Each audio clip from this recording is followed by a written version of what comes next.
Why are we still going to the United Nations as Africans? That is a useless entity. It's not for us. The largest voting bloc in the United Nations are the African nations. We don't have a seat on the table. Why do we go there? We go to the United Nations to vote on their issues. They pay African countries, or vote with us on this issue, vote with us on this issue. We have no business going to the United Nations, period.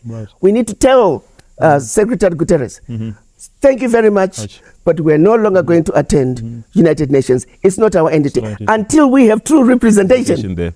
Goodbye. Right. That is true Sure. with every engagement with the West. Right. For example, Zimbabwe and many other African countries, the remains of our ancestors who they murdered are still sitting in jars in their countries. Why are we going to engage them? Right.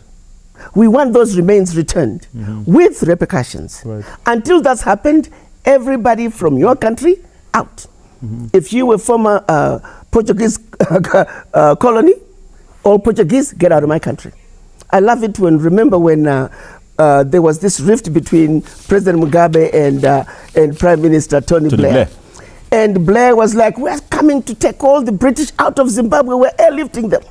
And the response to President Mugabe was, listen, I've given all my police and military that if you see any British citizen that wants to get out, escort them to the nearest exit point. Get out.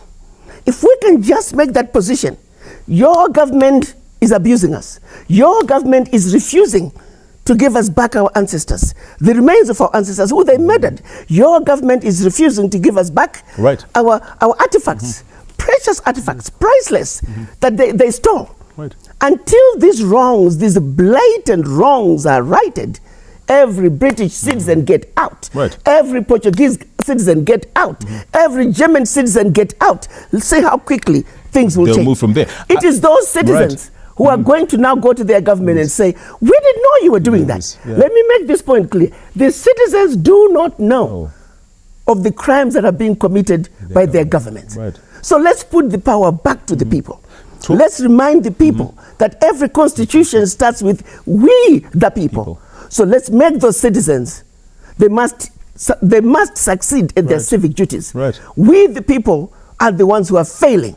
Let's come together. Let's understand the issues. And so for those of us who are elders, who are in the know, we have a responsibility to educate and to inform. Once the citizens are empowered with knowledge and the understanding of what is really going on, I do know for a fact, the average citizen of the world wants a righteous world, a world that is free of hate, racism, bigotry. That's what the average citizen wants.